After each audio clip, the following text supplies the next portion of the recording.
Bismillahirrahmanirrahim. Assalamu alaikum. Dear students, hope so you all will be fine. Today our topic of discussion is importance of water.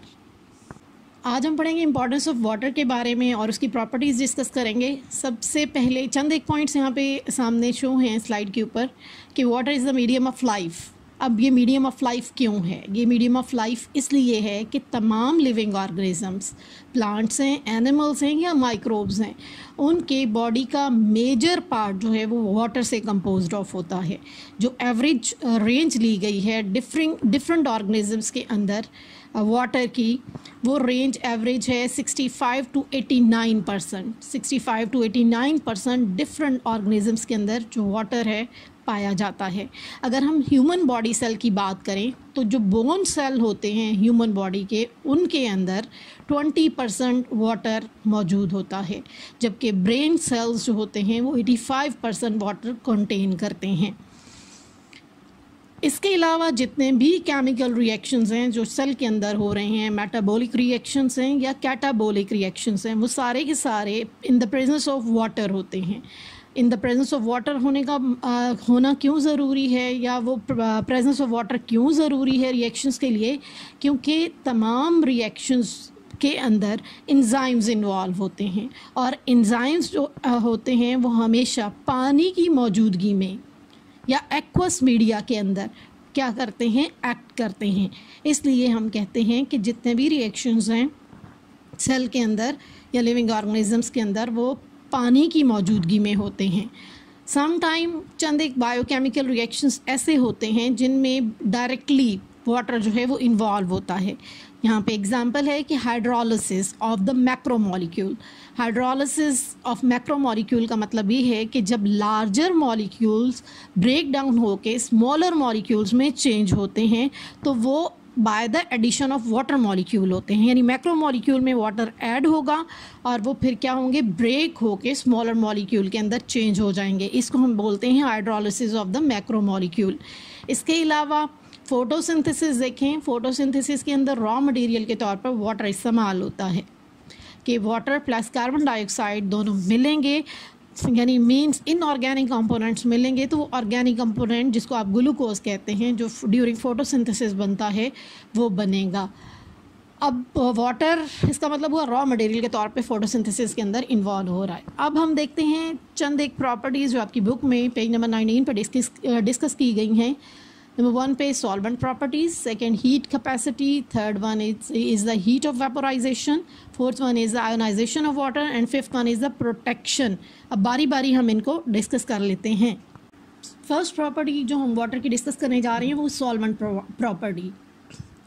अब water बहुत अच्छा excellent solvent के तौर पे act करता है। Water की अपनी नेचर पोलर है, मतलब पोलर सॉल्वेंट है, पोलर नेचर होती है इसकी।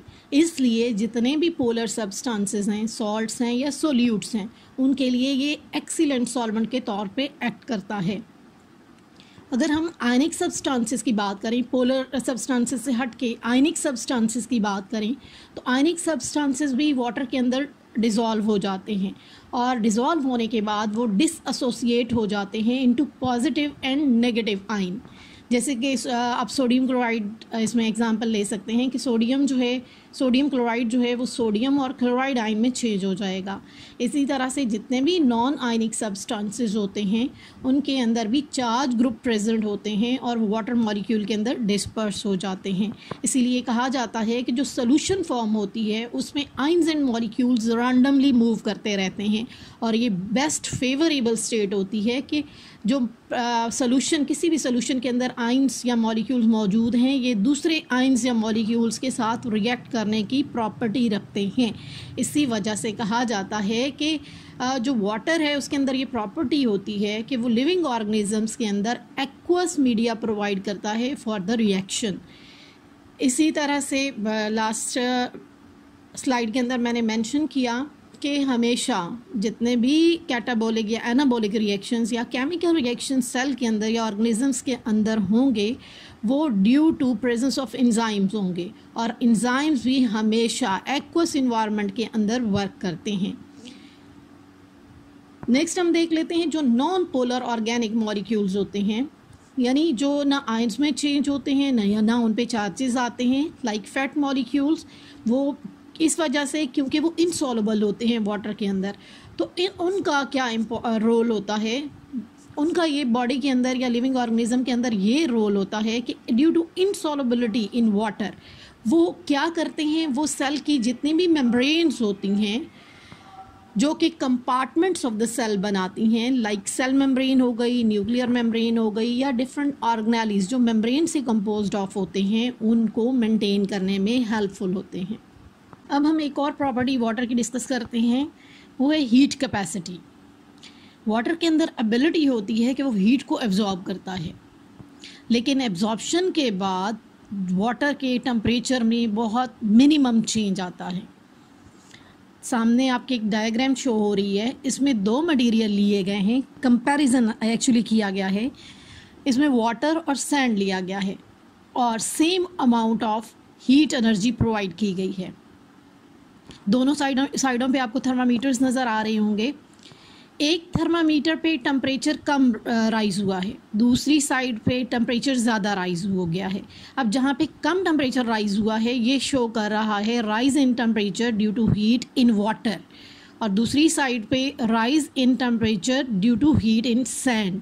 अब इसका मतलब है वाटर और सैंड का कंपैरिजन किया गया, सेम अमाउंट ऑफ एनर्जी या सेम अमाउंट ऑफ हीट दी गई, तो क्या हुआ, वही अमाउंट ऑफ एनर्जी जो है वो सैंड के टेम्परेचर को बहुत ज़्यादा बढ़ा देती है, जबकि पानी या वाटर के अंदर वो टेम्परेचर को इतना ज़्यादा नहीं बढ़ाती, मतलब कि स्मॉल टेम्परेचर राइज़ करता है। अब ऐसा क्यों हुआ? ऐसा इसलिए होता है कि जब हम एनर्जी प्रोवाइड करते हैं in the form of heat water को, तो वो अमाउंट ऑफ एनर्जी जो है वो हाइड्रोजन बॉन्ड्स जो वाटर के अंदर मौजूद होते हैं उसको ब्रेक करने के लिए इस्तेमाल होती है। मैक्सिमम एनर्जी वहाँ पे यूटिलाइज हो जाती है। इस वजह से जो चेंज आता है टेम्परेचर के अंदर, वाटर के टेम्परेचर के अंदर, वो कम होता है।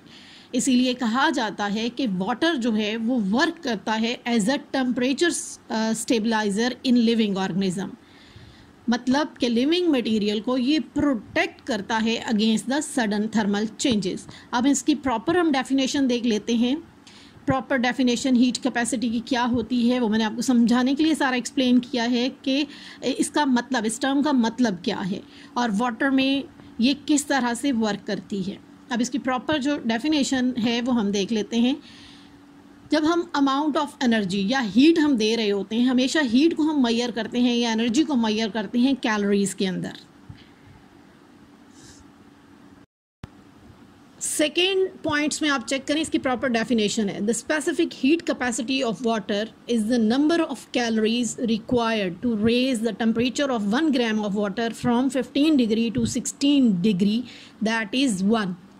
इसका मतलब ये है कि 1 ग्राम वाटर को जब हम क्या करते हैं, अमाउंट ऑफ हीट प्रोवाइड करते हैं, किस फॉर्म में, कैलोरीज की फॉर्म में, तो जो टेम्परेचर के अंदर चेंज आता है वो जस्ट 1 डिग्री आता है। वो 1 डिग्री उन्होंने शो किया है 15 टू 16। 15 टू 16 का मतलब क्या है, जस्ट 1 डिग्री का रेज होना, कि जब 1 ग्राम ऑफ वाटर को हम अमाउंट ऑफ एनर्जी जो प्रोवाइड करेंगे ताकि उसका 1 डिग्री टेम्परेचर बढ़ जाए, उसको हम क्या कहते हैं, हीट कैपेसिटी का नाम देते हैं।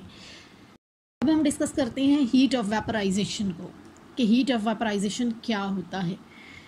वो अमाउंट ऑफ हीट जो कि लिक्विड को गैसियस स्टेट में चेंज करने के लिए रिक्वायर्ड होती है, उसको हम हीट ऑफ वेपराइजेशन कहते हैं। अगर हम इसको प्रॉपरली डिफ़ाइन करना चाहें वाटर के हिसाब से कि वाटर की हीट ऑफ वेपराइजेशन क्या होती है, तो हम ये कह सकते हैं, the amount of energy needed to change 1 gram of a liquid substance to the gaseous और vapour state at the constant temperature, कि वो अमाउंट ऑफ एनर्जी या हीट जो कि 1 ग्राम लिक्विड को या स्पेशली वाटर को जब वो गैशियस स्टेट में चेंज करने के लिए, गैशियस स्टेट को दूसरी स्टेट हम वेपर स्टेट कहते हैं, वेपर्स में चेंज करने के लिए रिक्वायर्ड होती है, उसको हम हीट ऑफ वेपराइजेशन का नाम देते हैं। अब हीट या एनर्जी जो है वो हम किस में एक्सप्रेस करते हैं, कैलोरीज़ के अंदर करते हैं, इसलिए हम कहते हैं कि हीट ऑफ वेपराइजेशन की जो यूनिट होगी वो कैलोरीज़ पर ग्राम होगी या किलो कैलोरीज़ पर केजी होगी। और वाटर की जो स्टैंडर्ड ली जाती है हीट ऑफ वेपराइजेशन वो है 574 किलो कैलोरी पर केजी। ये इम्पॉर्टेंट रोल प्ले करता है in regulation of the heat during oxidation. इसके अलावा हीट ऑफ वेपराइजेशन का हमारी लाइफ या प्लांट की लाइफ में क्या रोल होता है? जब लिक्विड स्टेट, गैसियस स्टेट या वेपर स्टेट में चेंज होती है तो वेपराइजेशन कहलाती है। और यही वेपराइजेशन अगर प्लांट्स के अंदर होगी या प्लांट की सरफेस से वाटर जो है एस्केप करेगा तो उसको हम ट्रांसपायरेशन कहते हैं। जबकि एनिमल की स्किन से अगर in the form of sweating या स्वेट की फॉर्म में रिलीज़ होगा वाटर तो इसको हम बोलते हैं पर्सपायरेशन। तो यहाँ पे मेंशन है कि ये कूलिंग इफ़ेक्ट देता है प्लांट्स के अंदर जिसको ड्यूरिंग ट्रांसपायरेशन, जबकि एनिमल्स के अंदर ये कूलिंग इफ़ेक्ट देता है ड्यूरिंग पर्सपायरेशन। जैसा कि इंसान को पसीना आता है और वो पंखे के नीचे जाए, डायग्राम में भी शो है, तो क्या होगा? कूलिंग इफ़ेक्ट पैदा होगा। सेम इसी तरह से जहाँ बहुत ज़्यादा प्लांट्स होते हैं वहाँ पे कूलिंग इफ़ेक्ट, गर्मियों में से अगर वहाँ से गुजरें तो हमें कूलिंग इफ़ेक्ट फील होता है। वो किस वजह से होता है? वो ट्रांसपायरेशन की वजह से होता है। और रीज़न क्या होती है? हीट ऑफ वेपराइजेशन होती है। इसी तरह से अगर हम वाटर 1 लीटर की बात करें, 1 लीटर में 1000 ml होते हैं। 1000 ml में से अगर 2 ml जो हैं वो इवापोरेट हो जाएं तो जो रिमेनिंग ml बचते हैं वो 998 ml बचते हैं। तो उनका टेम्परेचर कितना कम होगा? जस्ट 1 डिग्री कम होगा। लास्ट लाइन में शो हो रहा है कि evaporation of only 2 ml out of 1 litre of water lowers the temperature of the remaining 998 ml by 1 degree. Ionisation of water का जो मॉलिक्यूल है वो आयोनाइज हो सकता है, मतलब पॉजिटिव और नेगेटिव आयन में चेंज हो जाता है। केमिस्ट्री में आपने देखा होगा कि इन पॉजिटिव और नेगेटिव जो आयन्स होते हैं, मतलब H+ और साथ में OH नेगेटिव, इसको हम हाइड्रोजन आयन और हाइड्रोक्सिल आयन का नाम देते हैं। वाटर लिख के डबल एरो लिख के सामने आइंस लिखे गए हैं कि वाटर जो है वो आयनिक फॉर्म में चेंज हो गया। यहाँ डबल एरो जो है वो रिवर्सिबल रिएक्शन को शो कर रहा है, बट इक्विलिब्रियम मेंटेन होता है इस रिएक्शन के दौरान। अब जब 25 डिग्री सेंटीग्रेड पे जो हाइड्रोजन और हाइड्रोक्सिल आयन कंसंट्रेशन है वो प्योर वाटर में जो ली गई है वो 10⁻⁻7 मोल पर लीटर होती है।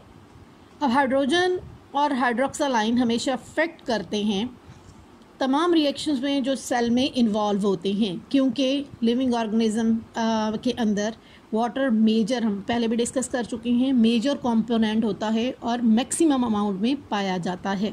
वाटर की हम एक और प्रॉपर्टी देख लेते हैं, वो है protection. Water act as a lubricant. Lubricant ऐसे मटेरियल को कहते हैं जो कि फ्रिक्शन को, रगड़ को कम करता है और डैमेज होने से बचाता है। जैसा कि हम एग्जांपल ले सकते हैं, घरों में हम वाटर पंप्स में लुब्रिकेंट डालते हैं, मोबिल ऑयल डालते हैं ताकि फ्रिक्शन को कम किया जा सके, उसको डैमेज होने से बचाया जा सके, उसकी लाइफ स्पैन को बढ़ाया जा सके। सेम इसी तरह से वाटर भी इफ़ेक्टिव लुब्रिकेंट होता है। ये जो लिविंग ऑर्गेनिज्म के ऑर्गन्स होते हैं उनको प्रोटेक्ट करता है और फ्रिक्शन से डैमेज होने से बचाता है। इसमें आप बेस्ट एग्जांपल प्रोटेक्शन के हवाले से देख सकते हैं कि आँख के अंदर अल्लाह ताला ने टीयर्स रखे हैं। टीयरिंग ग्लैंड्स होते हैं जो प्रोड्यूस करते हैं। टीयर्स क्या होते हैं? बेसिकली ये वाटर होता है। तो ये क्या करते हैं? ये आई की सरफेस को प्रोटेक्ट करते हैं, उसको डैमेज होने से ड्यूरिंग रबिंग ऑफ आईलिड्स जो है उसको बचाते हैं। सेम इसी तरह से जो वाटर है वो फ्लूइड कुशन बनाता है अराउंड द ऑर्गन, स्पेशली जो हमारे जॉइंट्स होते हैं, बड़े जॉइंट्स होते हैं, जैसे आप नी जॉइंट है आपका, उसमें एक कुशन बनाता है। उसमें आप एग्जांपल ले सकते हैं, साइनोवियल फ्लूइड होता है, वाटर होता है जो कुशन, फ्लूइड कुशन बना के प्रोटेक्शन प्रोवाइड करता है और रेजिस्टेंस अगेंस्ट द फ्रिक्शन देता है, और इस तरह से डैमेज होने से या ट्रोमा से जो ऑर्गन्स होते हैं वो महफूज रहते हैं। डियर स्टूडेंट्स, आज हमने डिस्कस किया है इम्पॉर्टेंस ऑफ वाटर के बारे में कि लिविंग ऑर्गेनिज्म की लाइफ में वाटर का क्या रोल है, इसके साथ साथ हमने इसकी चंद एक प्रॉपर्टीज़ देखी, जिनमें सॉल्वेंट प्रॉपर्टी आपने पढ़ी वाटर की, इसके साथ साथ हमने हीट कैपेसिटी देखी, दूसरा हमने हीट ऑफ वेपराइजेशन देखा, इसके बाद आयोनाइजेशन ऑफ वाटर देखा, एंड प्रोटेक्शन अभी जो हमने डिस्कस किया ये हमने पढ़ा। Thank you so much students. उम्मीद है आपको समझ आ गई होगी इस टॉपिक के बारे में। अगर इसको डिटेल से सुने और उसके बाद अगर आपकी कोई क्यूरीज़ हैं तो आप मुझे सेंड कर सकती हैं, आपको इंशाल्लाह आंसर मिलेगा उस चीज़ का। इंशाल्लाह नेक्स्ट लेक्चर में आपसे मुलाकात होती है। अल्लाह हाफिज़।